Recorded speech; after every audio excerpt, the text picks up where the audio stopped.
Hello दोस्तों, आज की हमारी अपनी क्लास का टाइटल है सतत विकास और इससे संबंधित विभिन्न मुद्दे। दोस्तों, सतत विकास एक ऐसी अवधारणा जिसे आज 21वीं शताब्दी में अपनाना बहुत ज्यादा जरूरी है। आज हमारे चारों तरफ जब पर्यावरण प्रदूषण के तरह तरह के रूप देखने को मिल रहे हैं, तो उन हालातों में सतत विकास की अवधारणा को अपनाना बहुत ज्यादा जरूरी है। तो आइए समझते हुए चलते हैं सतत विकास से संबंधित अलग अलग मुद्दे। क्वेश्चन नंबर 1 हमारे सामने है कि भूमि अवक्रमण या भूक्षरण क्या है, या लैंड डिग्रेडेशन। तो भूमि अवक्रमण या भूक्षरण वह स्थिति है जिसके अनुसार भूमि की उपजाऊपन क्षमता में कमी आती चली जाती है। भूक्षरण, भूमि अवक्रमण या भू निम्नीकरण वह स्थिति है जिसके अनुसार भूमि की उपजाऊपन क्षमता, भूमि की गुणवत्ता नष्ट होती चली जाती है और भूमि एक बंजर रूप में कन्वर्ट हो जाती है। तो दोस्तों, बात आती है कि भूमि अवक्रमण के पीछे क्या कारण है। तो उसके लिए अलग अलग कारक जिम्मेदार हैं, जैसे वनों की कटाई का होना, कृषि क्षेत्र में कीटनाशकों फर्टिलाइजर्स का उच्च रूप में इस्तेमाल होना, इसके अलावा विनिर्माण गतिविधियां, साथ ही खनन गतिविधियां, अत्यधिक पशु चराई। ये दोस्तों कुछ ऐसे कारक हैं जिसकी वजह से भूमि अवक्रमण, भूक्षरण की समस्या लगातार बढ़ती चली जा रही है। जरूरत इस बात की कि भूक्षरण के स्वरूप को रोका जाए। नेक्स्ट क्वेश्चन है लैंडफिल साइट और पर्यावरण। लैंडफिल साइट से हमारा अभिप्राय शहरी क्षेत्रों में मौजूद उन स्थानों से है जहां पर पूरे शहर का कचरा लाकर डंप किया जाता है। आज दिल्ली, मुंबई, चेन्नई, कोलकाता, देश के लगभग सभी राज्यों में, सभी कैपिटल्स में जगह जगह लैंडफिल साइटें देखी जा सकती हैं। जिन स्थानों पर लैंडफिल साइटें होती हैं वहां कूड़े कचरे का एक विशाल अंबार मौजूद होता है। उस सिचुएशंस में जिस जगह लैंडफिल साइटें होती है वहां का भूमिगत जल बुरी तरह दूषित हो चुका होता है, वहां की वायु विषैली हो चुकी होती है, संक्रामक रोगों की जनक होती है। दोस्तों, हम कह सकते हैं कि लैंडफिल साइटें पर्यावरण के लिए काफी खतरे वाले स्वरूप में है। जरूरत इस बात की कि लैंडफिल साइटों की ऊंचाई को कम किया जाए।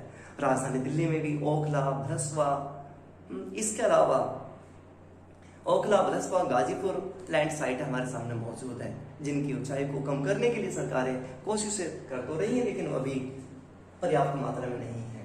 जरूरत इस बात की कि लैंडफिल साइटों के समाधान का सबसे अच्छा उपाय यही है कि क्षेत्रीय स्तर पर कूड़े करकट के निपटान के प्रयास किए जाए। नेक्स्ट क्वेश्चन है जलवायु परिवर्तन, क्लाइमेट चेंज, ग्लोबल वार्मिंग वह स्थिति जिसके अनुसार पृथ्वी के तापमान में निरंतर वृद्धि होती चली जा रही है।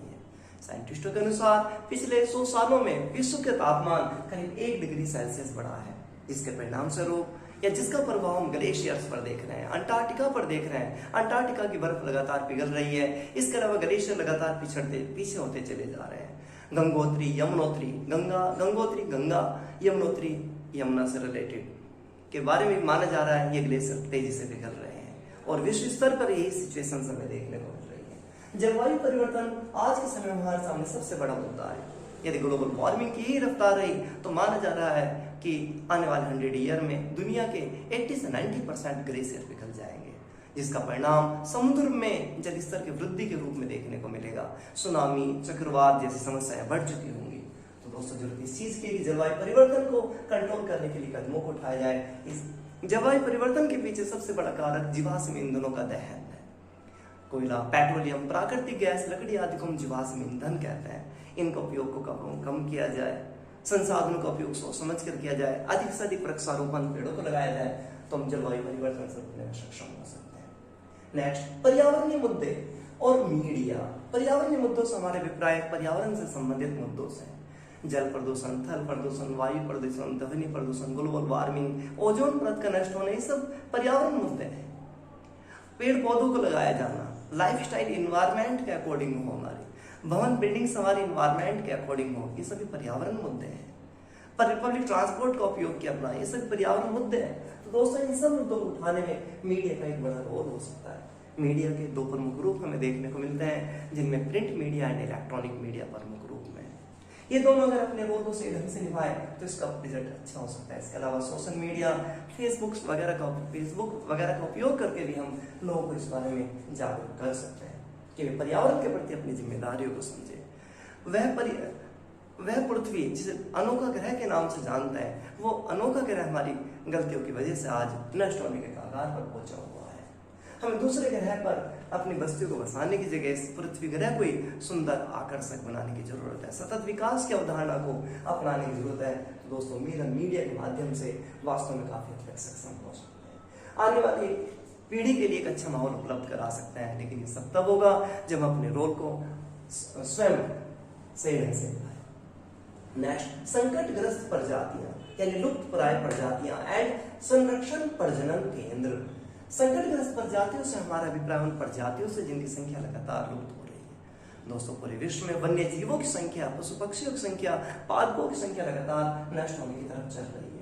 उस सिचुएशंस में जरूरत इस चीज की है कि जगह जगह संरक्षण प्रजनन केंद्र बनाए जाए, ताकि वे जीव जंतु जिनकी संख्या लगातार कम हो रही है उनका डीएनए सुरक्षित रखकर अलग अलग गतिविधियों के माध्यम से अच्छा माहौल उपलब्ध कराकर उनको नष्ट होने से बचाया जा सके, उन्हें सुरक्षा प्रदान की जा सके। तो हम कह सकते हैं कि संकटग्रस्त प्रजातियों के उत्थान में प्रजनन संरक्षण केंद्र एक बड़ा कारगर रूप ले सकता है। नेक्स्ट है पारिस्थितिक तंत्र की या पारिस्थितिकी तंत्र की बहाली। पारिस्थितिकी तंत्र की बहाली से हमारा अभिप्राय इकोलॉजी सिस्टम्स के वर्तमान पुराने स्वरूप से है।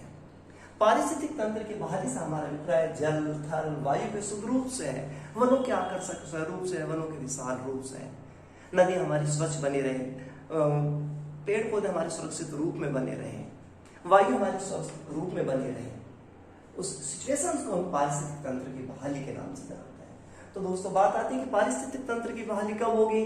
जब हम अपनी लाइफ स्टाइल में चेंजिंग लाएंगे। पारिस्थितिक तंत्र की बहाली कब होगी? जब हम पॉलिथीन के उपयोग को थोड़ा सा कम रूप में करेंगे। पारिस्थितिक तंत्र की बहाली कब होगी? पब्लिक ट्रांसपोर्ट का उपयोग करेंगे। पारिस्थितिक तंत्र की बहाली कब होगी? तो कब होगी? वृक्षारोपण पद्धतियों पर हम फोकस करेंगे, पेड़ों को कटने से बचने पर बल देंगे, अपनी तरफ से प्रत्येक व्यक्ति एक पेड़ लगाने की पहल को आरंभ करे, कीटनाशकों को केमिकल का उपयोग कम से कम करें, अपनी लाइफ स्टाइल को, अपनी बिल्डिंग्स को पर्यावरण के अनुकूल बनाया जाए। तो उम्मीद है हम पारिस्थितिक तंत्र की बहाली को स्थापित कर सकते हैं। इसके साथ ही जो हमारे वन है, वन्य क्षेत्र हैं, उन क्षेत्रों में कंस्ट्रक्शन एक्टिविटी को काफी हद तक सीमित कर दिया जाए तो इसका परिणाम काफी हद तक सकारात्मक हो सकता है। नेक्स्ट है CO2 उत्सर्जन एंड ऊर्जा के नवीकरणीय स्रोत। CO2 कार्बन उत्सर्जन आज हमारे सामने सबसे बड़ी प्रॉब्लम है। कार्बन उत्सर्जन की समस्या के बढ़ने के कारण तरह तरह की समस्याएं उत्पन्न हो रही हैं, विशेष रूप से ग्लोबल वार्मिंग। उस सिचुएशंस में जरूरत इस चीज की है कि हम ऊर्जा के नवीकरणीय स्रोतों की तरफ देखें। ऊर्जा के नवीकरणीय स्रोत यानी रिन्यूएबल रिसोर्सेज ऑफ एनर्जी। तो रिन्यूएबल रिसोर्सेज मीन नवीकरणीय स्रोत वे स्रोत जिनका उपयोग एक बार कर हम दोबारा भी कर सकते हैं, जिनमें हाइड्रो इलेक्ट्रिसिटी, जल ऊर्जा, पवन ऊर्जा जिसके अनुसार पवन ऊर्जा फार्म लगाते हैं, पवन चक्कियां लगाते हैं, सौर ऊर्जा सोलर पैनल का उपयोग करते हैं। दोस्तों ऊर्जा के नवीकरणीय स्रोत के अंतर्गत हम जल ऊर्जा, पवन ऊर्जा, सौर ऊर्जा, भूतापी ऊर्जा, ज्वारी ऊर्जा, कूड़े करकट से प्राप्त ऊर्जा आदि को हम शामिल करते हैं। आज के समय में जरूरत इस चीज की है कि हम ऊर्जा के परंपरागत साधनों को छोड़कर, त्याग कर, कम करके ऊर्जा के नवीकरणीय स्रोतों की तरफ चले, ताकि CO2 का उत्सर्जन जो पूरे विश्व में बढ़ रहा है उसको कम किया जा सके। नेक्स्ट क्वेश्चन है कृषि गहनता। कृषि का डीप पॉइंट पर बढ़ना, कृषि को हाई लेवल पर बढ़ाना, कृषि गहनता और शहरीकरण। बात आती है कृषि गहनता और शहरीकरण का हमारे पर्यावरण पर क्या प्रभाव पड़ रहा है। दोस्तों कृषि क्षेत्र में जितना हम विकास कर रहे हैं वह विकास आमतौर पर फर्टिलाइजर के बेस पर, HYV high yielding variety seeds के बेस पर, इसके अलावा भूमिगत जल के दोहन पर है।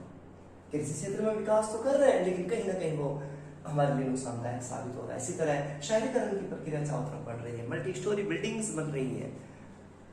बड़ी बड़ी बिल्डिंग्स का बनना हमारे एनवायरमेंट के लिए पॉजिटिव ना होकर नकारात्मक स्वरूप में आसपास की वायु पर उसका इफेक्ट पड़ता है, भूमिगत जल का ज्यादा से ज्यादा दोहन होता है, इसके अलावा पेड़ पौधों के रूप में कटाई होती है।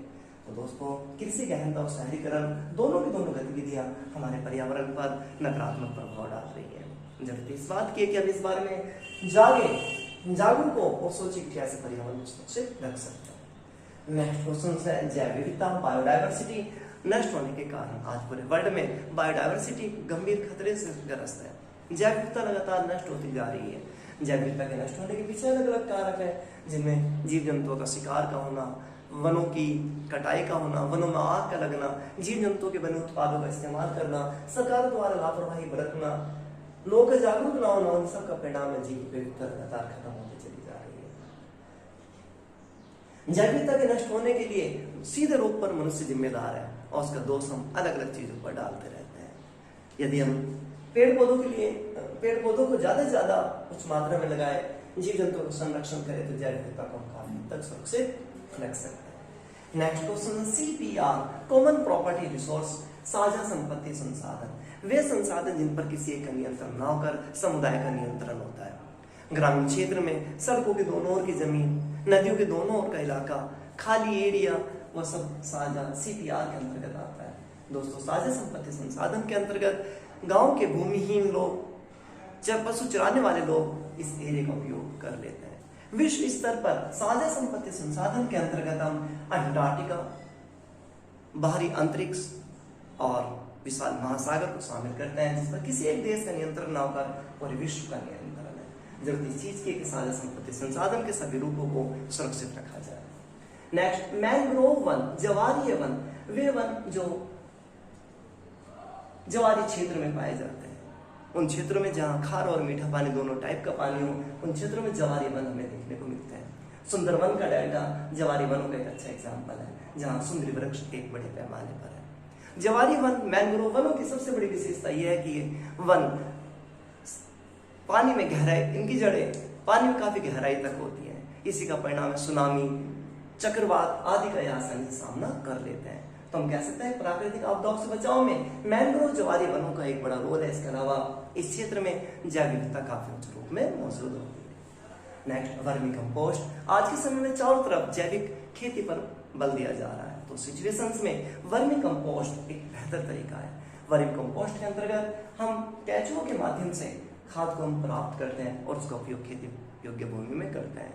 यानी अगर वर्मी कंपोस्ट पद्धति को अपनाएं तो इससे हम काफी हद तक कीटनाशकों का उपयोग कम कर सकते हैं और जो दुष्प्रभाव पड़ रहे हैं कृषि क्षेत्र पर फर्टिलाइजर्स के, उनको भी कंट्रोल कर सकते हैं। जरूरत इस चीज की कि वर्मी कंपोस्ट पद्धति को बढ़ावा दिया जाए, किसानों को इसके लिए प्रोत्साहित किया जाए। नेक्स्ट, कृषि अवशिष्ट। कृषि अवशिष्ट से हमारे अभिप्राय कृषि गतिविधियों में बचने वाले अवशिष्ट पदार्थों से है, जिसे हम कभी कभी पराली के नाम से या अन्य नामों से जानते हैं। कृषि अपशिष्ट कोई बड़ी प्रॉब्लम्स नहीं है। समस्या तब उत्पन्न होती है जब किसान भाई हमारे पराली जैसे कृषि अपशिष्टों को उनका उचित ढंग से निपटान करने की जगह उन्हें जलाने का पैटर्न अपनाते हैं, जिसका परिणाम स्वरूप आसपास की वायु दूषित होती है। जरूरत इस चीज की कि कृषि अपशिष्ट का सही ढंग से निपटान किया जाए, उन्हें मैनर खाद के रूप में कन्वर्ट किया जाए, सरकार द्वारा किसानों को प्रोत्साहित किया जाए, तो इसका परिणाम काफी हद तक सकारात्मक हो सकता है। Next, rain harvesting. आपको पता ही है कि भारत एक मानसूनी उष्ण जलवायु वाला प्रदेश है। मानसून अनिश्चित है। इसके अलावा शहरीकरण की प्रक्रिया तेजी से बढ़ रही है। दोस्तों, अभी आपको बताया गया कि ग्रामीण क्षेत्र की तुलना में शहरी क्षेत्र में प्रति व्यक्ति पानी का उपयोग अधिक करता है, यानी शहरी क्षेत्रों में पानी का उपयोग हाई लेवल पर है। तो सिचुएशंस में रेन हार्वेस्टिंग, वर्षा जल संग्रहण पद्धति को अपनाया जाना बहुत जरूरी है। रेन हार्वेस्टिंग के अलग अलग तरीके होते हैं। हम तालाबों का निर्माण कर सकते हैं, ग्रामीण एरिया में झीलों का निर्माण कर सकते हैं, नदी नालों के अंदर छोटे छोटे लोग बांध बना सकते हैं। इसके अलावा घरों में हम टैंक सिस्टम को बना सकते हैं, जैसे कि राजस्थान जैसे क्षेत्रों में टाँक आदि का उपयोग होता रहा है प्राचीन काल से। इसके साथ ही लोगों को जागरूक कर सकते हैं कि वर्षा की बूंद का पानी व्यर्थ ना जाए। जितने भी कम्युनिटी हमारे पैलेसेज है, सार्वजनिक स्थान है, पार्क है, वहां पर भी हम वर्षा जल संग्रहण पद्धति को अगर अपनाएं तो इसका रिजल्ट काफी सकारात्मक हो सकता है, क्योंकि वर्षा जल संग्रहण रेन हार्वेस्टिंग के तहत वर्षा के पानी को हम दोबारा जमीन में भूमिगत रूप देने का काम करते हैं। नेक्स्ट क्वेश्चन हमारे सामने है पर्यावरण सुरक्षा और वैश्विक पहल।